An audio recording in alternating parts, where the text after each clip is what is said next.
ایک یہ کہتے ہیں کہ اب میں ذرا پہلے سمجھا دوں، یہ جو ہوتے ہیں یہ طالب علم ہوں گے، کوئی انہوں نے کویسچن کیا ہوگا، مسئلہ پڑھا ہوتا ہے، اس لیے عام لوگوں کو سمجھ میں نہیں آتا۔ مسئلہ یہ کہ نابالغ لڑکا لڑکی ہیں، ان کا نکاح ان کے قریبی رشتہ داروں نے کر دیا، جو ولی کہلاتے ہیں، تو ہو جاتا ہے۔ اب اگر والد یا دادا نے کیا ہو تو یہ اتنا مضبوط نکاح ہوتا ہے کہ بالغ ہو جانے کے بعد ان بچوں کو ختم کرنے کا اختیار نہیں ہوتا۔ لیکن اگر کوئی اس کے علاوہ کرتا ہے، جیسے ماموں نے کر دیا، چاچا نے کر دیا، باپ اور دادا کے علاوہ حتیٰ کہ والدہ نے کر دیا، تو جیسے ہی بچے بالغ ہوئے، اگر ان کو پتہ چل جاتا ہے کہ بچپن میں ہمارا نکاح کیا گیا ہے، تو شریعت ان کو ایک اختیار دیتی ہے کہ آپ چاہیں تو نکاح باقی رکھیں اور چاہے تو ختم کر دیں۔ اس کو کہتے ہیں خیار بلوغ۔ تو جیسے بالغ ہوئے، اطلاع مل گئی، انہوں نے اگر نکاح رد کر دیا، نکاح ختم ہو جائے گا۔ اس کے لیے طلاق وغیرہ کی ضرورت نہیں ہوتی، وہ نکاح کو فسخ کرنا ہوتا ہے، نکاح فسخ ہو جائے گا، یہ ختم ہو گیا۔ لیکن یاد رکھیں کہ باپ دادا بھی اگر نابالغی میں بچوں کا نکاح کریں گے تو صحیح جگہ کرنا ان کے لیے لازم ہوگا۔ لہٰذا اگر پہلی مرتبہ ہے، ایک بچی کا کر دیا، تو اس کے لیے تو فقہاء نے فرمایا ٹھیک ہے، باپ دادا کا نکاح بڑا مضبوط ہوتا ہے، کیونکہ وفور شفقت بہت زیادہ ہوتی ہے، ان میں پیار محبت بہت زیادہ ہوتی ہے، تو امید ہے کہ صحیح جگہ کیا ہوگا۔ لیکن اگر ثابت ہو جائے کہ غلط جگہ کیا ہے، جوڑ ٹھیک نہیں ہے، غلط قسم کے لوگوں میں کر دیا ہے، تو پھر یاد رکھیں اگلے بچوں کے لیے باپ دادا کا یہ اختیار، یہ حق بھی سلب ہو جاتا ہے، اور بچوں کا نہیں کر سکتے ہیں وہ۔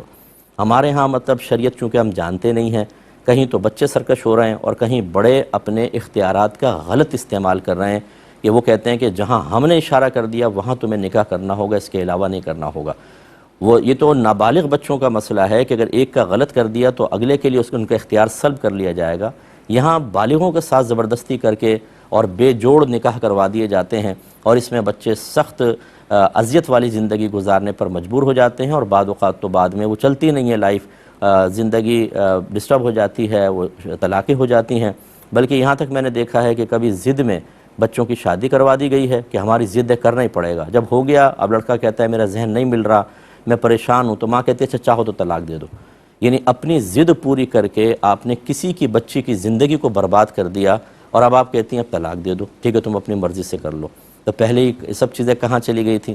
تو خدا نہ خواستہ میں بچوں کو کوئی جرأت مند یا دلیر نہیں کر رہا ہوں ماں باپ کے خلاف، آپ کو بھی دائرہ ادب میں رہنا ہوگا، اور ماں باپ کی مرضی سے جو کام کیا جاتا ہے ان کی دعاؤں کے ساتھ اس میں بے حد برکت بھی ہوتی ہے، اس کا انکار نہیں ہے۔ کتنے میرے پاس تو کیسز آتے ہیں جو لو میریجز کر چکے ہیں، سر پکڑ کے بیٹھے ہوئے ہیں۔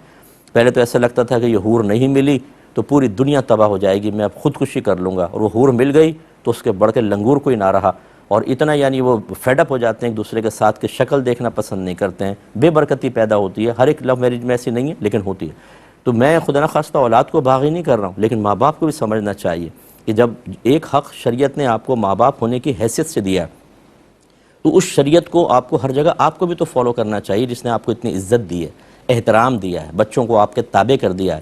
وہی شریعت نکاح کروانے کے سلسلے میں آپ کے لیے بھی تو کچھ ہدایات فراہم کر رہی ہے۔ کبھی آپ نے وہ ہدایات جاننے کی زحمت گوارہ کی ہے؟ کبھی آپ نے دیکھا ہے کہ اس سلسلے میں بچوں کے ذاتی رائے کا کیا احترام شریعت نے روا رکھا ہے؟ نہیں، ان کی کوئی رائے نہیں ہے، ہماری رائے ہوگی۔ خدا را ان علوم کو سیکھیں ورنہ آخرت میں تباہی ہو سکتی ہے۔ ایک مختصر سے